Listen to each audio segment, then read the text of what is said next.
Racing shoes are increasingly moving towards soft yet responsive midsoles. Gone are the days when racing shoes had to be uncomfortable. Now the comfort level in many cases matches that of daily trainers. Manufacturers are competing with ideas on what else can be done to gain even a minimal advantage over the competition. Saucony opted for a new foam, one so soft that it's hard to believe it was used in racing shoes. Did this move make sense? Introducing the Saucony Endorphin Elite 2.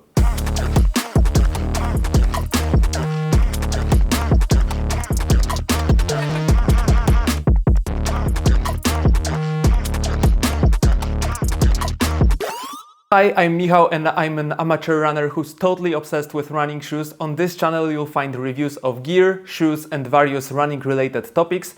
If you're interested, subscribe and leave a comment. It really helps me reach new people. Thanks.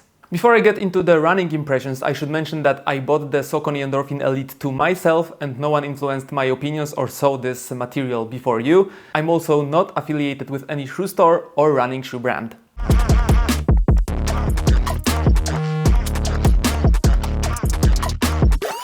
The Saucony Endorphin Elite 2 is a carbon-plated shoe designed for races from 5K to a marathon. It's the most advanced model in the American brand's lineup. The upper is everything you'd expect from a racing model. The midfoot and forefoot sections are made of ultra-breathable mesh. It's super lightweight and flexible, largely see-through. Only around the toes there is some additional harder material helping maintain the shoe's structure. Though for some runners this might cause discomfort in the big toe on longer distances. The rear part of the upper is a stretchy material with a rather specific shape. It provides plenty of free space behind the heel. The heel counter is as appropriate for racing shoes, very flexible with a slight plush element at the Achilles tendon height. It's also quite tall by itself. This elastic material is also used under the laces, which makes the upper adapt perfectly to the foot, though you need to be careful not to tighten the laces too much, then this material can slightly roll up and cause discomfort. The lacing system itself is also non-standard. There aren't these typical eyelets here, but rather loops on the outside of the upper, which is actually a very good choice because it prevents the laces from causing friction on the foot, which could definitely happen given the lack of tongue. And yes, there's no tongue here, we only have a semblance of it in the form of a folding flap with the Saucony logo. I honestly don't know which position is the correct one, but I usually folded it so it covered the first row of laces. There's quite a lot of room in the shoe for racing flats. I feel even people with slightly wider feet might find a good fit here. With my medium width feet, I even had some extra space, especially in the forefoot. The insole is soft, a few millimeters thick, but it's hard for me to say more about it because it's glued to the inside of the shoe. Yeah, now it's time to move on to the star of the shoe, so the midsole. It's a midsole built entirely from a new Incredi-Run foam. The name might not be outstanding, but the foam definitely is. It's a TPEE foam blend prepared in a special process that ensures incredible softness and lightness while guaranteeing high energy return. And I have to agree with each of these elements. It's probably the softest foam I ever encountered and also one of the most noticeable energy returns I've ever experienced firsthand. Saucony officially describes this model as having ridiculous rebound as one of its features, and I totally agree with that statement. However, this softness means that while running in these shoes is fantastic, just standing becomes problematic. Feet wobble left and right, stability isn't this model's strong suit. And between two layers of the foam, we have, of course, a carbon plate. It has several cutouts somewhat simulating the shape of toes, which theoretically should mean that regardless of how the foot lands, the plate will adapt to it. We have 39.5mm of foam under the heel, just under the limit set by the World Athletics, and 31.5mm under the forefoot, giving us an 8mm drop. This also suggests these are fairly universal shoes when it comes to landing style, but in the pros and cons section I will talk about this in more detail, especially about why I don't think it's a good choice for heel strikers. The outsole has minimal rubber coverage and an ultra-flat tread, though in the forefoot there's a grid pattern and that somewhat improves grip in this area, and that's good news for the midfoot strikers. The rubber is quite soft and I'm a bit worried about its durability. After 100 kilometers, the light pattern on the rubber has already worn off in several places. Weight-wise, it's really impressive, on par with the best racing shoes there are. The Endorphin Elite 2 in size 42 EU weighs 199 grams, and in my size 45 EU or 11 US, it's 225 grams for the left shoe and 220 grams for the right. It's a fantastic result. These are probably the lightest shoes I've ever worn. And regarding sizing, I chose my standard size 45 EU or 11 US, and it was just right. Didn't need to make any adjustments. I can say that Endorphin Elite 2 is true to size.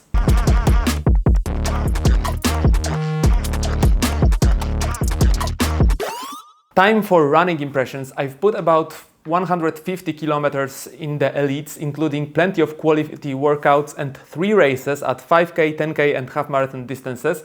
I set pretty strong personal best in each of these races, which might already suggest how well these shoes performed for me. First impressions are a bit strange because the foam is truly so soft that while standing in these shoes, feet slightly wobble side to side. Fortunately, this problem disappears as soon as we move and start running. The IncrediRun foam isn't named that way by accident. The feeling is truly incredible, though the name itself has a strong running group vibe from 15 years ago. For me, the softness is a huge plus. Already in my Diadora Gara Carbon review, I mentioned that I like when racing shoes are very soft yet dynamic, and with the Endorphin Elite 2, I feel we've gotten the extreme in this regard.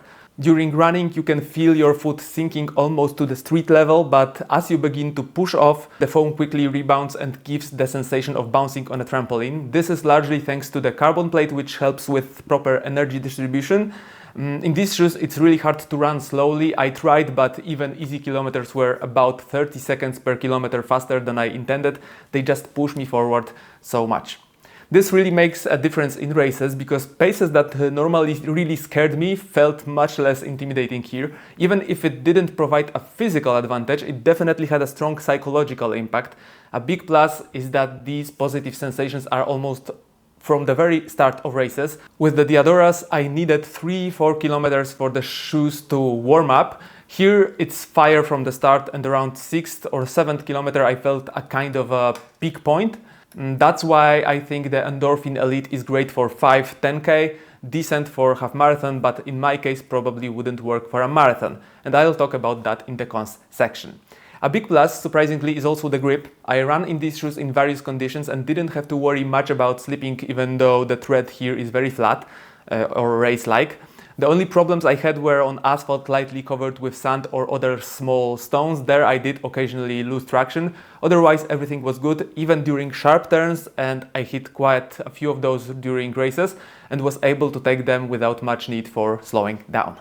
And all these elements I've mentioned lead us to the biggest advantage of the Saucony Endorphin Elite 2, the joy of running. From the moment you put these shoes on and feel the extreme softness, you feel fantastic in these shoes. And once you start running, you won't want to stop. In fact, you will want to run faster because, in my opinion, the more you accelerate, the more fun you feel. The Diadora Gara Carbon already impressed me in this regard, but as it turns out, it can be even more and better. Phenomenal. And the last positive point is the appearance. These shoes have a somewhat crazy design, but it perfectly matches how fast you run in them. The almost see-through upper, the midsole with this cutout, and the additional colored accent in the upper part of the foam give this a very dynamic and somewhat cosmic character. But to avoid making it seem perfect, there are also several elements that, in my opinion, still needs improvement. And the first and definitely biggest drawback is, unsurprisingly, stability. Of course, considering how soft the foam is here, it's not a disaster, but that doesn't change the fact that runners with stability issues put these shoes on at their own risk. And yes, I know, I'm one of those people. I didn't hurt myself, but I was definitely walking a fine line. Especially during sharper turns, the risk is high because the foot sinks significantly, but even during regular straight-ahead running, it's not ideal, especially if you're not running on flat asphalt, but on uneven cobblestones like I did at the Prague Half Marathon. Cobblestones are the bane of the Endorphin Elite 2's existence. Maintaining balance on such surfaces is challenging, I won't deny it. The softness of the sole also means that heel strikers might have even more problems because the rear part of the shoe doesn't particularly help in keeping the foot in place. And even I noticed that when fatigue made me tend toward heel striking, the feeling of instability was even greater. Along with this comes mediocre foam durability. It's super soft, yes, but I also feel that this makes it much more susceptible to damage.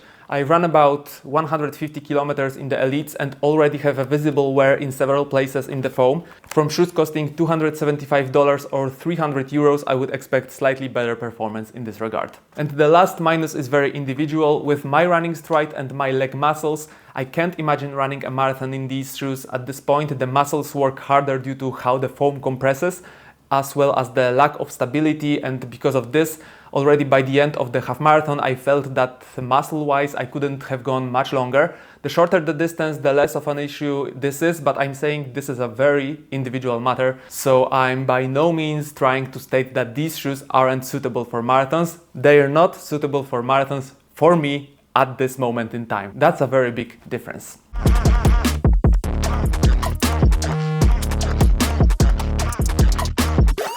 Let's look at a running rotation completed entirely with Saucony shoes. We'll start with racing shoes because that's where today's reviewed Saucony Endorphin Elite 2 will land. I won't explain why in detail, as I've been going on about this for the last few minutes. I'll just add that if you are more of a beginner runner or looking for more stability, Saucony also has the Saucony Endorphin Pro 4 in the lineup. These are also racing shoes, but a bit more classic. For daily training, I would choose the brand's flagship model, so the Ride 18. These are in many ways classic daily trainers with a slightly firmer foam. You can do easy training in them, you can do some intervals, a very versatile option. The review will soon land on my channel. Unless you're watching this in the future, then it's probably already there. For faster workouts, my choice would be another shoe from the Endorphin series, the Endorphin Speed 4. A nylon plate, responsive foam, great running fun. Fast workouts in the speeds are a pleasure, and even during breaks or warm-ups they are pretty good. They can also handle being your first racing shoes. In fact, my previous 10K PR was set in this model. You can find the review on the channel, of course. And for easy long runs, here the Triumph 22 shines, pun intended, triumphantly. Very soft and comfortable, but also when needed they show their teeth and you can do some marathon pace segments in them. Before we move on to streamlining the rotation, I should mention the new Endorphin Trainer model. It's a super trainer that could probably fit into the rotation for daily training shoes, tempo shoes and long runs. However, I don't know enough about this model to recommend it to you unequivocally, which is why I haven't included it in this lineup yet. Okay. Streamlining. 3 shoe rotation. Remove the Ride 18. The Triumph 22 can also handle daily training duties, and for faster workouts we'll take the speeds. 2 shoe rotation. We remove the Endorphin Elite. The Endorphin Speed 4 will also work as racing shoes, and they are much more versatile shoes. And 1 shoe. It depends on what matters to you. For shorter distances up to a half marathon, the Endorphin Speed 4 will be a good choice as an all-around shoe. For marathon, the Triumph 22 would be better.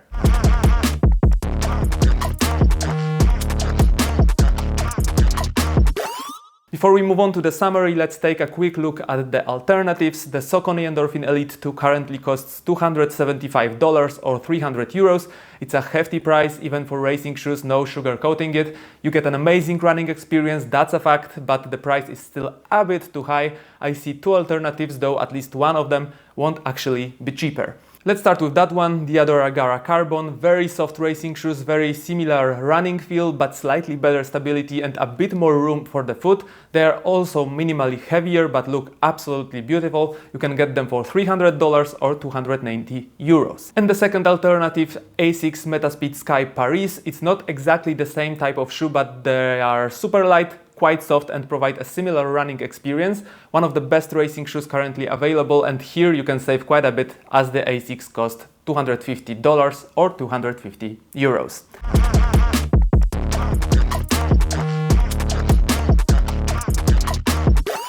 The Saucony Endorphin Elite 2 is definitely the best racing shoe I've had the chance to run in. They are dynamic and, what's important to me, extremely soft. They deliver exactly what I expect from racing shoes. Support for fast running and immense enjoyment. They are not perfect shoes, they have their issues, like mediocre foam durability and stability, and they are certainly not for everyone, but if you try them on, you will know right away whether they are for you or not. In my case, it was love at first fit. If you made it to the end, thanks so much for watching. Hit subscribe, give it a thumbs up, and make sure to let me know in the comments what you think about these shoes. Also follow me on Instagram and TikTok. All links are in the description. See you in the next video.